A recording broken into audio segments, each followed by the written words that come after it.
Alright, we are on the play with Rug Delver. Last match I kept a 4-lander. We had Mandrill's Bolt Delver. I don't think we're going to keep this one. Visions and Denial don't seem as generally useful as Delver and Bolt. They're less applicable in not really all matchups you could end up in, but I mean, Quick Clock with Bolt interaction or Go to the Face seems generally good, and I don't like keeping 4 landers, plus the fact that Visions can draw you more lands, so I don't really like that. This hand I like way better. We are on the play, but we want to cast Visions anyway, so I'm going to leave that Mandrills on top. We're going to Shock to cast the Visions because I like what we're about to draw, even if it's going to eventually mess with our Scry. Sooner or later, we're going to crack this fetch to play Goyf. Almost certainly next turn. Then again, I quite want to draw the Mandrills. Do I want a 3rd land, though? Given that we have 2 more cantrips, I'm going to say no. If we knew what the matchup was, we could make a more informed decision on that. But as is, we're probably going to be drawing the 3rd land sooner or later. So it just seems like, why take the 3rd land now and then draw the 4th and 5th when you don't even know if you want it? This is Burn. Goyf is going to be able to survive a Lightning Bolt. So that's pretty good. Ooh, we're drawing a Delver of Secrets. That's nice. I like Delver. We don't have any red cards in hand, so I'm straight up considering, oh, we can get a basic mountain if I want to be really hardcore, but I'm actually considering just getting a basic forest. So getting a basic mountain seems way on the other end. We don't have any red cards in hand. Burn is a matchup where you want your red cards, but if we don't have any yet, it's not that bad that we don't have red mana yet. We have 2 cantrips still. So it's not like we're unlikely to be drawing the red source sooner or later. Although, preferably, once we get a red card, we're going to want it sooner. But still. Goyf is pretty good against Burn, given that a 2-3 Goyf, before you have Instance in the bin, survives Bolt. So that's fantastic. We're probably going to end up walling this guide to at least some degree. That or they're going to spend Goblin Guide and a spell dealing with Tarmogoyf, which is awesome, because then we'll just resolve Mandrills. So I'm pretty okay with that. Fatties are what you want against Burn. Here's a Lava Spike. We are pretty low on life. Unfortunately, we shock fetched and got hit. Ooh. Yeah, they saw it. They saw the problem with that attack. Here's a Suspended Rift Bolt. That's not great for us, but it's at least okay. We drew the land. Do we go for the red source? Or do we go for the best visions we could have? I'm going to ignore red right now because we don't have any red cards. And we have a lot of creatures, which means we can hold 1 or 2 back at our leisure. We can slam Mandrills, but I kind of want to hold off on that for at least a little bit. Just because if we do... Okay, well, there's the Bolt. Mishra's Bauble we could put on top. It's a delayed draw, though, so it's not going to be great for finding the land if we decide we want it. It is going to make Goyf big, but Goyf is probably dying on our turn right now. This actually makes me want to slam Mandrills instead of Delver. Let's leave the Bauble, get rid of the Scour, yup. I didn't want to play the Mandrills, just because it's very good against Eidolon. Once they play the Eidolon, you play your Mandrills, you laugh at them, basically. But I think we're going to play it now so we can get in with this Goyf, and we're actually going to Scour ourselves before we do that. Make Goyf nice and big. There's the red source for when we need it. Let's get in there with the 5-6.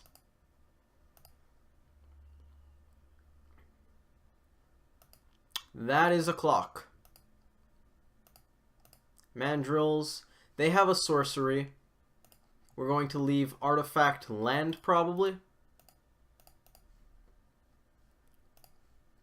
That is pretty good.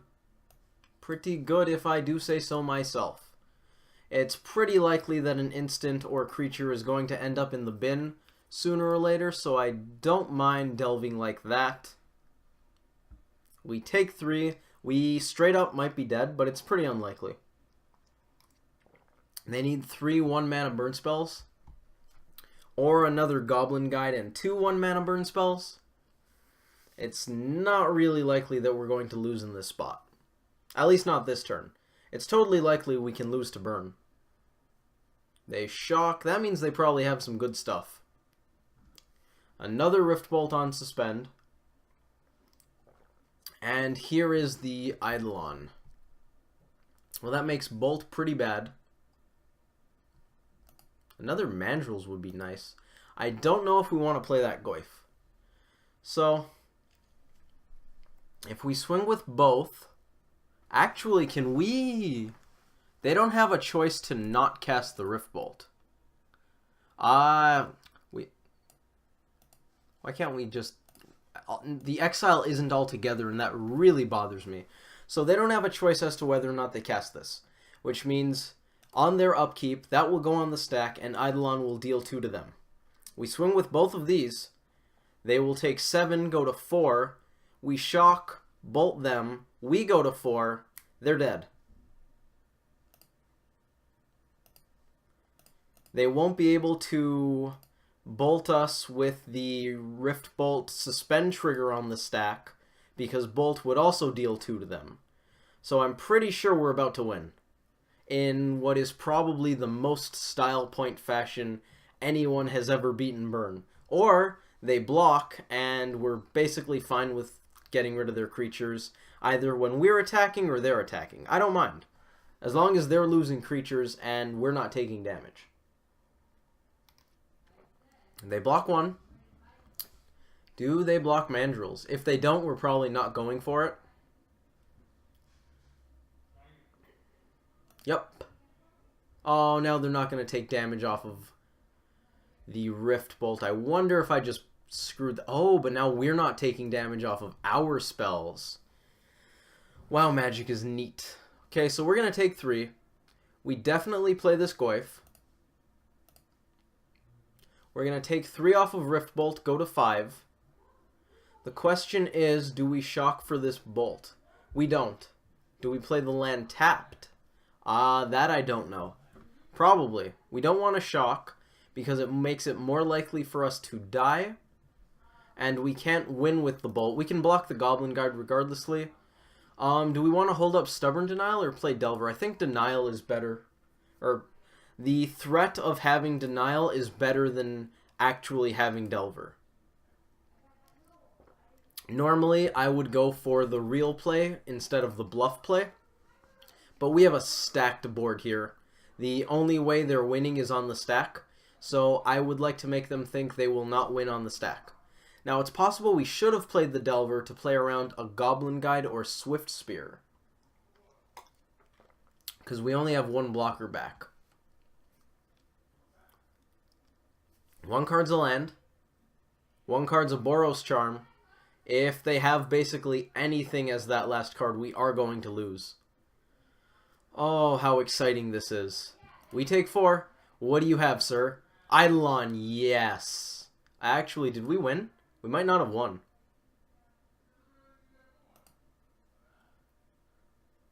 Okay, we go to upkeep. Nux costs 3, so we basically can't cast anything. If we do, we're dead.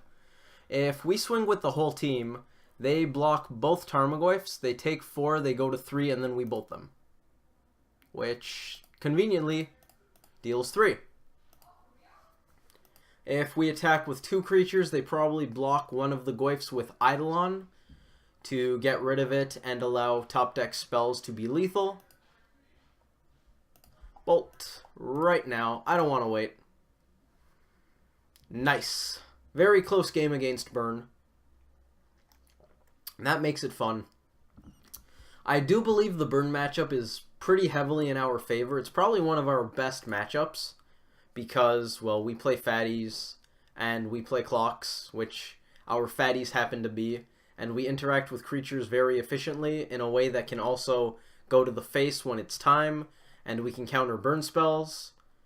So I do think, well, post-board it gets even better, as we will be seeing. Actually, hopefully these post-board games are indicative of how much better I believe the matchup gets.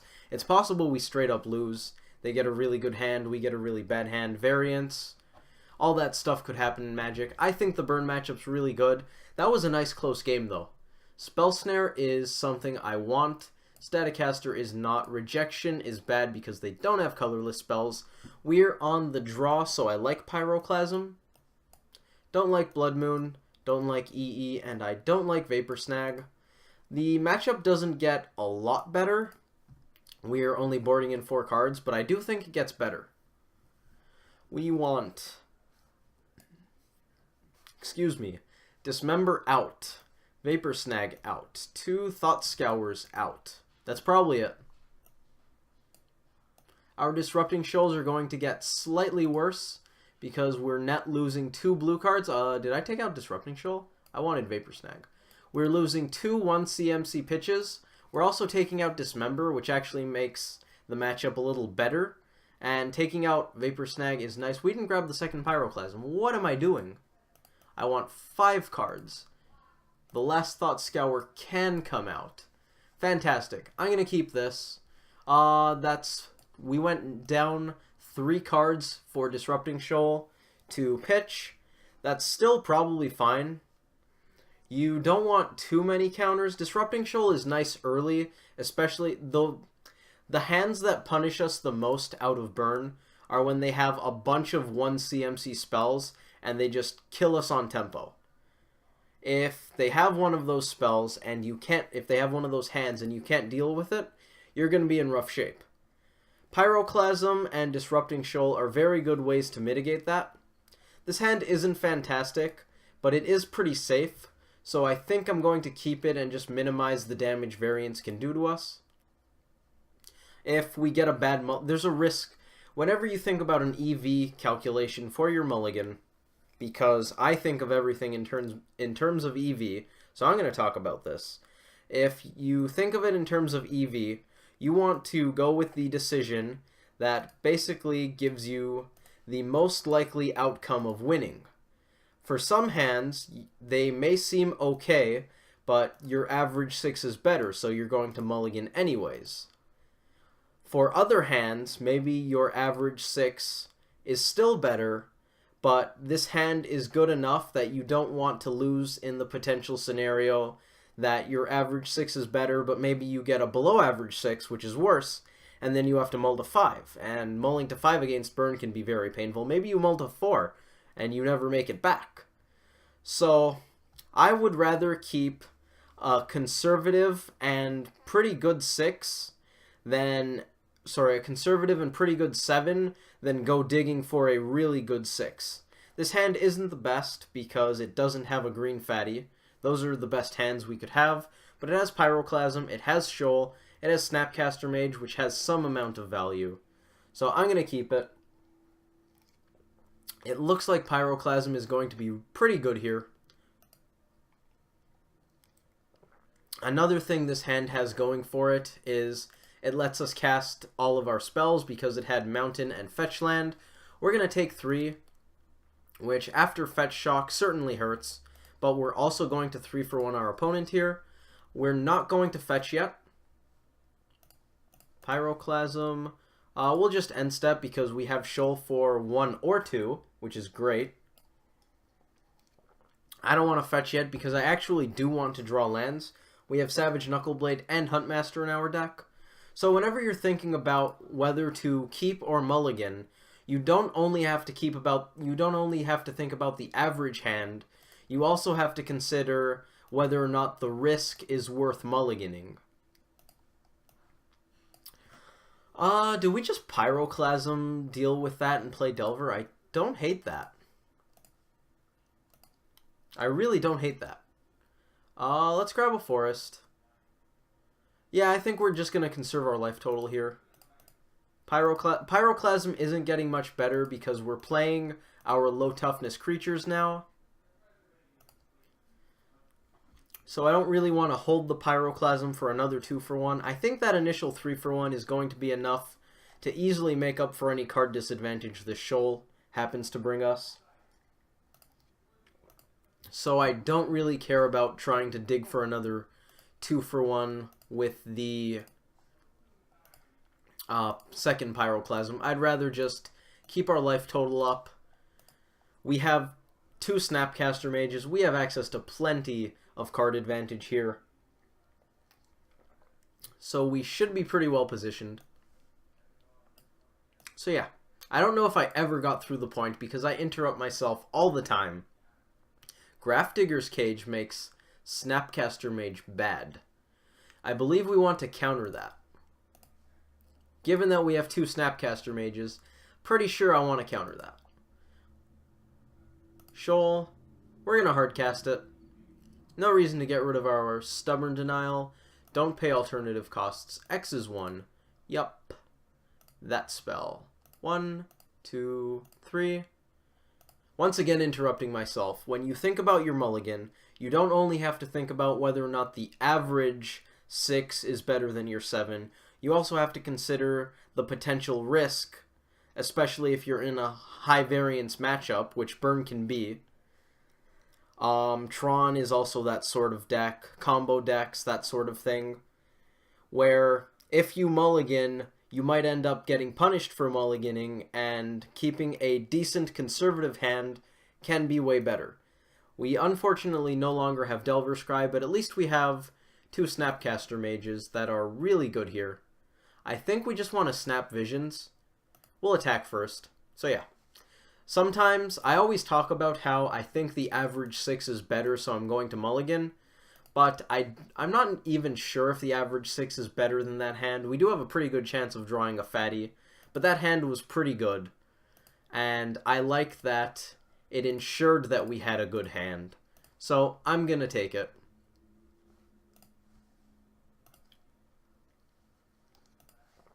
I'm going to Visions here because I'd like to either get a good clock, get some nice interaction, or transform the Delver. I actually think we're going to keep both of these. Mandrill's first. Mandrill's first because we have a Denial in hand that I want to be active. And we have a lot of stuff that we can do, so I'm going to play that land tapped. There's not really a reason to bluff here. Our opponent's been stuck on 2 basic mountains for quite a while, which naturally sucks. And them not doing anything is pretty fantastic for us, though. No need to reveal. We are going to slam it, though. Not before attacks. Not before attacks. I don't like giving the opponent information. It's not super relevant that we're going to delve away a lot of things that we'd like to cast with Snapcaster Mage, because we also have, well, I mean, 1 Pyroclasm and a Disrupting Shoal, which aren't even that great with Snapcaster Mage. But we're going to fuel that right back up with these 2 very handy instants. I think that Pyroclasm really was a game changer. That first one, they scooped. The first Pyroclasm, that 3-for-1 them, was really good. There's also the fact that they were stuck on 2 mountains for a while. That obviously helped. But I think Pyroclasming there was pretty much a textbook. I really don't think there's much of an argument against Pyroclasming there. I'm just really glad that it happened. Anyways, hopefully you all enjoyed that video. Thank you for watching, and I hope to see you in the next one.